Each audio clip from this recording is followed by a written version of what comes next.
Assalamualaikum warahmatullahi wabarakatuh. Perkenalkan, nama saya Yoga Aji Pambudi dengan NPM 2015012030. Saya akan merepresentasikan tugas besar dari Studio Perancangan Arsitektur 5, yaitu Tourist Information Center atau TIC. Next. Untuk Tourist Information Center atau pengertiannya tersendiri adalah merupakan pusat informasi pariwisata yang memberikan informasi kepada wisatawan mengenai lokasi, atraksi, penginapan, pusat hiburan, peta, dan segala sesuatu mengenai pariwisata di daerah tersebut. Nah, Tourist Information Center juga merupakan bentuk komunikasi yang dijalankan yang baik adalah menggunakan memiliki nilai efektivitas, dan efektivitas merupakan suatu keadaan yang menunjukkan tingkat keberhasilan atau gagal suatu kegiatan. Untuk mengetahui efektivitas komunikasi dalam memberikan informasi tentang kawasan wisata, perlu efektivitas komunikasi antara pemberi informasi dan penerima informasi yang baik. Nah, untuk perannya TIC yaitu satu, menyediakan informasi wisata. Dua, memberi kemudahan dan menyelesaikan masalah wisatawan. Ketiga, meningkatkan lama kunjungan. Keempat, perpanjangan tangan stakeholder. Kelima, media promosi. Dan nomor 6, yaitu mengumpulkan data wisatawan. Nah, untuk penggunanya, yaitu satu, pengguna atau pengunjungnya itu mereka akan masuk ke parkir terlebih dahulu, kemudian masuk ke museum, ataupun masuk ke workshop, ATM, money changer, musola, minimarket, toko souvenir, ruang makan khusus, atau kamar hotel, atau lounge, atau ruang konsul, atau mini theater, atau juga ke WC. Nah, untuk servis dan pengelolanya, mereka bakal ke ruang parkir, kemudian ke lounge, minimarket, taman, ataupun juga musola, kafe, resepsionis, ruang staff, ruang general manager, gudang, ruang mechanical, electrical, dan terus ruang server, ruang CCTV, ruang genset, ruang ganti, serta ataupun juga ruang rapat. Nah, untuk pemberi jasa, mereka bakal parkir, kemudian ke ruang resepsionis, ataupun juga ke ruang konsul, ruang makan khusus, atau ke ruang workshop, atau ke kafe, atau ke juga toko souvenir, ataupun juga ke minimarket. Nah, untuk besaran ruangnya bisa dilihat di sini.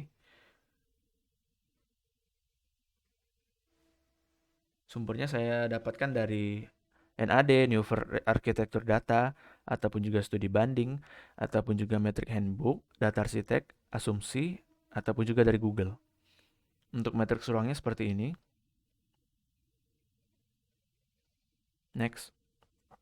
Nah, untuk bubble diagramnya, mulai dari lantai basement, kemudian lantai 1, kemudian lantai 2, dan juga lantai 3. Nah, untuk analisis site, site berada di Jalan Ponegoro, di Ponegoro, Kecamatan Teluk Betung Utara, Kota Bandar Lampung. Area ini sejatinya merupakan jalur utama penghubung Teluk Batung dan Tunjung Karang, sehingga bernilai historis panjang. Untuk lahan, lokasi lahan usulan site berada di sebelah barat dan Jalan Ponegoro, yang dengan luasnya yaitu 11.900 meter persegi. Nah, untuk aksesnya apa aja? Itu di warna merah yang saya tunjuk ini, itu adalah Jalan Diponegoro. Untuk warna kuning itu Jalan Ahmad Yani, warna biru itu Jalan Raden Intan, warna ungu itu Jalan Dr. Susilo, jalan hijau itu Jalan Jenderal Sudirman. Nah, untuk transportasi umumnya udah meliputi dari 4 hal ini. Nah, ini nih untuk fasilitas tersebut itu diambil dari yang paling terdekat. Nah, bisa dilihat ada transportasi umum, potensi wisata, fasilitas kesehatan, fasilitas pendidikan, dan juga fasilitas komersil. Kalau dan selanjutnya yaitu meso, luas lahan, lokasi juga sama yaitu 85 kali 140 meter, yaitu berjumlah 11.900 meter persegi. Untuk keterangannya bisa dilihat mulai dari batasan kawasan sekitar Jalan Diponegoro sebelah barat, sebelah timur, sebelah utara, dan sebelah selatan. Lanjut ke lebar jalan. Balik lagi ke lebar jalannya, kebanyakan karena jalan besar memiliki lebar 12 meter. Nah, untuk kondisi lingkungan tersebut bersifat berkontur yang bisa mencapai 12 meter. Dan untuk kepadatan pemukiman, area di sekitar site sangat padat dikarenakan pada wilayah ini terdapat banyak permukiman warga. Nah, untuk kebisingan kendara tidak terlalu berpengaruh karena jarak antara bangunan dan jalur kendaraan itu sangat jauh. Nggak terlalu jauh tapi cukup jauh untuk tidak berpengaruh terhadap kebisingannya. Untuk aksesibilitasnya terdapat 3 arah, yaitu arah sebelah sini, kemudian di jalur tengahnya, dan juga di jalur ujungnya. Nah, untuk kualitas view dengan bangunan sekitarnya dapat melalui 3 sisi. View depan, samping, kiri tetapi karena terdapat ketinggian yang cukup ekstrim karena terdapat lereng pada area set sehingga perlu penurunan pada area samping timur bangunan untuk membuat bangunan bisa dilihat dengan jelas. Untuk mikronya, terdapat physical attribute yaitu topografi. Nah, untuk kemiringan lahan masih bersifat 12 meter dari area akses. Nah, untuk elevasi lahan juga sama. Untuk pola drainase mengikuti area jalan, lebih tepatnya mengikuti jalan utama di Penegoro. Untuk daerah resapannya juga sama. Dan untuk stabilitas tanah di area set, tanahnya cukup stabil dan tidak seperti di rawa-rawa yang basah dan lembab. Dan untuk analisis gempa, informasi awal pusat krisis kesehatan terhadap bencana gempa bumi yang terjadi di 20 kecamatan di Provinsi Lampung, termasuk di area site, yaitu Kecamatan Kota Bandar Lampung pada tanggal 21 bulan 7 2020, gempa bumi dengan skala 3,9 pada kedalaman 57 km, Kota Bandar Lampung terdapat gempa bumi. Jadi setidaknya perlu penanganan terhadap pondasinya. Bisa menggunakan pondasi yang panjang. Nah, untuk microclimate yaitu arah sinar matahari karena bangunannya menghadap ke arah timur, maka bisa dilihat arah sinar mataharinya seperti itu. Untuk curah hujan dan suhu bervariasi dalam bulan-bulan dan bukan hanya total bulanan, kami menunjukkan curah hujan yang terakumulasi selama periode 31 hari bergeser dari pusat. Sekitar setiap hari dalam setahun, Kota Bandar Lampung mengalami variasi musiman ekstrim dalam curah hujan bulanan. Untuk angin, bagian ini membahas vektor angin rata-rata per jam dengan area luas kecepatan dan arah di 10 meter di atas permukaan tanah. Angin dialami di lokasi tertentu sangat bergantung pada topografi lokal dan faktor lainnya. Dan kecepatan arah angin sekitar sangat bervariasi daripada rata-rata per jam. Rata-rata kecepatan angin per jam di Kota Bandar Lampung mengalami variasi musiman kecil sepanjang tahun. Untuk tingkat kelembapan dirasakan di Kota Bandar Lampung yang diukur dengan presentasi waktu di mana tingkat kenyamanan kelembapan lembab dan panas menyesakan dan menyengsarakan tidak bervariasi secara signifikan sepanjang tahun. Nah, untuk wildlife atau habitat hewan liar, di dalam saya tidak ditemukan satupun habitat hewan liar. Yang bisa kemungkinan ditemukan adalah seperti hewan-hewan lokal biasa, yaitu seperti kucing, anjing, ataupun burung yang hanya masuk untuk di area asetnya. Nah, untuk land use, tata guna lahan set berada pada Jalan Kota Bandar Lampung ini diperuntukkan untuk pusat pemerintahan kota, wisata alam dan bahari, pendidikan tinggi, industri pengolahan Minapolitan, dan perdagangan dan jasa. Untuk regulasi, terdapat zoning. Berdasarkan pada Perda nomor 10, area ini diprioritaskan sebagai pusat pemerintahan kota, wisata alam dan bahari, pendidikan tinggi, industri, pengolahan Minapolitan, perdagangan dan jasa.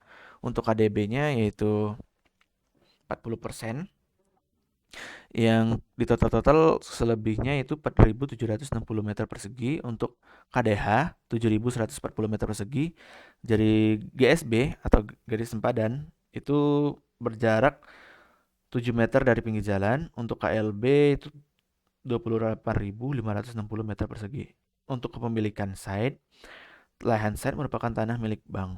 Untuk nilai lahan, menurut lahan atau bumi website tersebut yang bisa dilihat di sini, nilai site lahan berkisar 2 juta atau 5 juta per meter persegi. Dengan luas site sebesar 11.900 meter persegi, maka nilai keseluruhan site akan bertotal kisaran 23 miliar sampai 60 miliar rupiah. Untuk mikronya selanjutnya, terdapat sensory perception atau visibility. Untuk visibilitasnya dari area luar site ke area site agak terhalang karena terdapat perbedaan elevasi yang ekstrim. Untuk kualitas visual diuntungkan dari site karena site berada lebih tinggi daripada area jalan. Untuk utilitas, sistem drainasenya ya mengikuti area jalan seperti yang dijelaskan dari slide sebelumnya. Untuk sistem air, kondisi hidrologi yang ada di sekitar tapak mayoritas menggunakan sumber air dari PDAM. Untuk sistem elektrikal, pada saat menggunakan sumber listrik tersedia dari PLN. Untuk sistem distribusi sampah, dalam set sistem pendistribusian sampah melalui petugas sampah yang akan mengambil sampah di kotak sampah yang ada disalurkan menuju TPS terdekat, yaitu TPS Palapa. Untuk sistem damkar, site dekat dengan BPD atau Badan Penanggulangan Bencana Daerah, kurang lebih dari 1 km. Oke. Nah, untuk presidennya, saya membeli Zoo Jiaijio atau turis centernya yaitu dari alamat yaitu Cina. Kegiatannya itu pusat informasi wisata sama, temanya desain pusat wisata bertujuannya untuk menanggapi konteks sejarah dan budaya kota tua, tetapi juga memperhatikan pengalaman ketidakberadaan sebagai produksi umum dari perkembangan pesat kota, baru pinggiran kota, dan mencoba memberikan kontribusi pada rekonstruksi tempat. Untuk konsepnya, pusat wisata dekat dengan jalan Kisuzen menghadap ke jalan, volume menjorok ke depan untuk mengidentifikasi ruang masuk yang tertutup dibandingkan dengan lapangan terbuka. Nah, yang menjadi konsepnya itu lebih menonjol yaitu adalah area terasnya itu memberikan kesannya tersendiri, yang dimana dinding yang tersebut membentuk bayangan yang tinggi dan juga kesan tersendiri yang sehingga pengunjung memiliki pengalaman baru untuk masuk ke turis center tersebut. Nah, untuk presiden kedua yaitu Trihagar, selesainya pembuatan tahun 2019. Temanya itu dengan menyambut yang diimbangi dengan teknik beton yang menentukan Trihagar memulai percakapan dengan konteks sejarahnya. Yang saya pilih ini lebih membahas ke sejarahnya. Untuk proyek ini mengangkut tubuhnya yang unik, yang seperti bentuknya itu sendiri itu agak lancip ke ujung di bangunannya. Nah, untuk situs ini dicirikan oleh adanya banyaknya pohonan di tengah ruangan tersebut.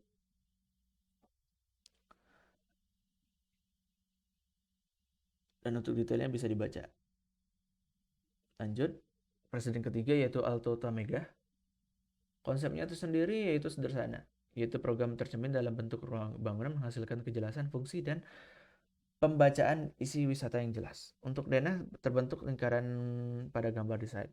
Untuk ruangnya itu bisa dilihat secara sederhana. Nah, keunikannya yaitu terdapat kolam renang di belakang site dan juga penggunaan solar panel di atas bangunannya.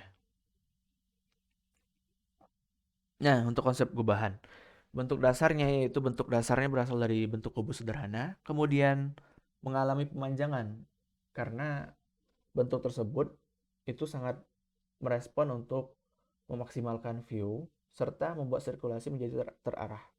Nah, untuk bentuk finalnya menyesuaikan arah main entrance. Bentuk finalnya dapat menyesuaikan arah main entrance dan alternatif entrance-nya. Yang dimana main entrance berada di tepat tengah masa bangunan serta membuat area belakang menjadi lebih privat untuk para pekerja akses masuk ke bangunan di area sini. Untuk konsep fasad bangunan, konsepnya tersendiri terinspirasi dari bangunan Zaha Hadid Plain, yaitu di mana beliau menggunakan dua unsur konsep yang berlawanan, yaitu arsitektur modern dan arsitektur klasik menjadi satu. Nah, pada bangunan ini saya menggunakan kaca translucent modern yang meminimalisir sinar matahari dan membuat interior bangunan menjadi berbeda. Karena warnanya itu memantulkan sinar tersendiri sehingga pantulan bayangannya tersebut berubah menjadi warna yang ditentukan. Nah, konsepnya tersendiri, yaitu untuk kacanya tersebut itu termasuk konsep kontemporer. Dan untuk atapnya, yaitu prisma tradisional, itu digabungkan dengan konsep, yaitu apa tuh, konsep kontemporer, yaitu sama, sangat berlawanan, tradisional dan kontemporer.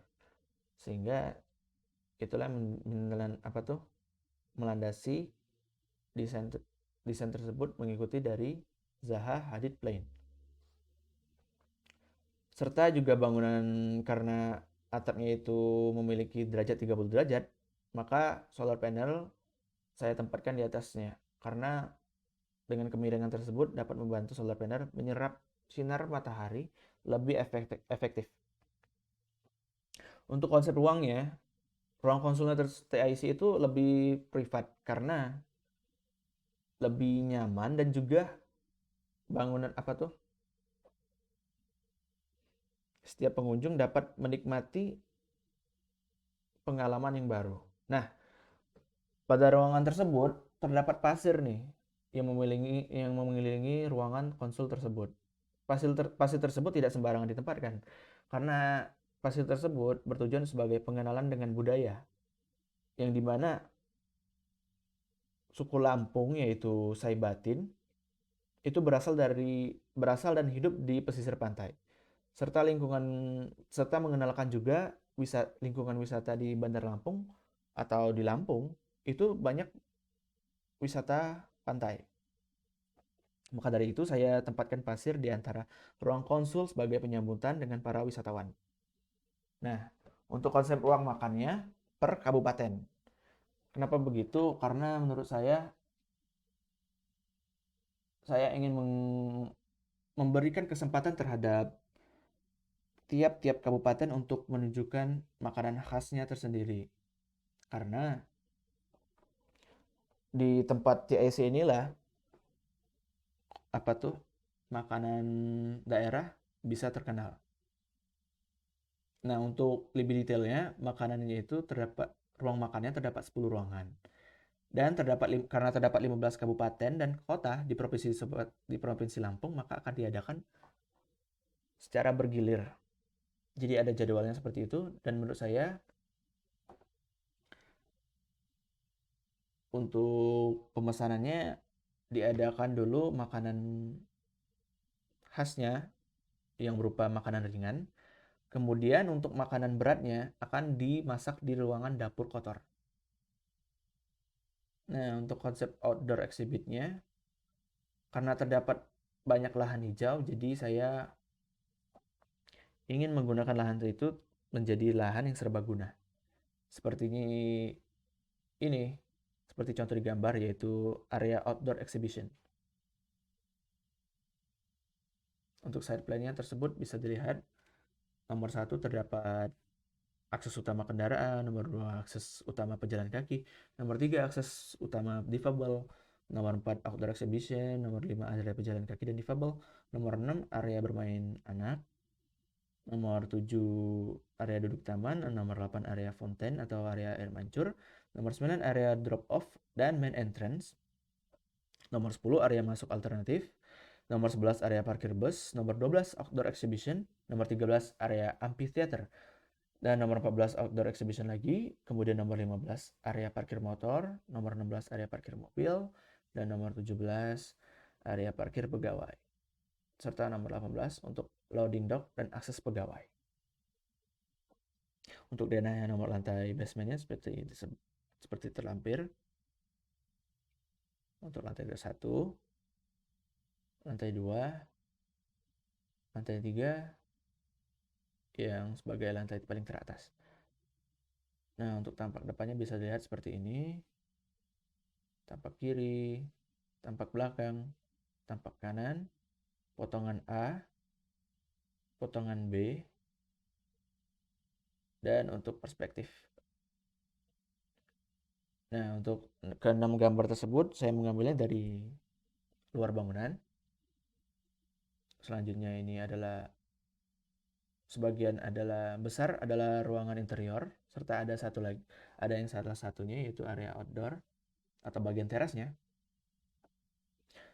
Dan yang slide ke ini yaitu membahas tentang area indoor serta area outdoor exhibition. Nah, untuk detail arsitekturnya, saya menggunakan besi galvanis untuk penyangganya, serta jenis kacanya yaitu kaca berwarna yang anti sinar UV. Untuk perspektif bird eye-nya seperti ini.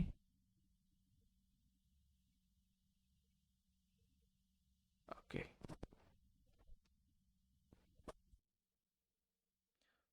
Untuk limbah padat, yaitu terdapat safety tank di belakang bangunan dan juga terdapat sumur resapan.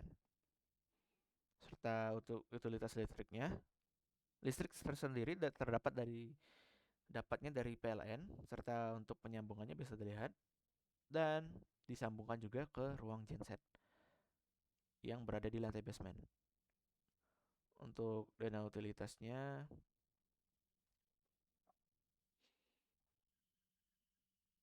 mengikuti air dari PDAM karena menggunakan sistem upfit. Dan untuk utilitas air kotor bisa dilihat karena menggunakan fondasi atap karena menggunakan atap prisma, maka menggunakan talang.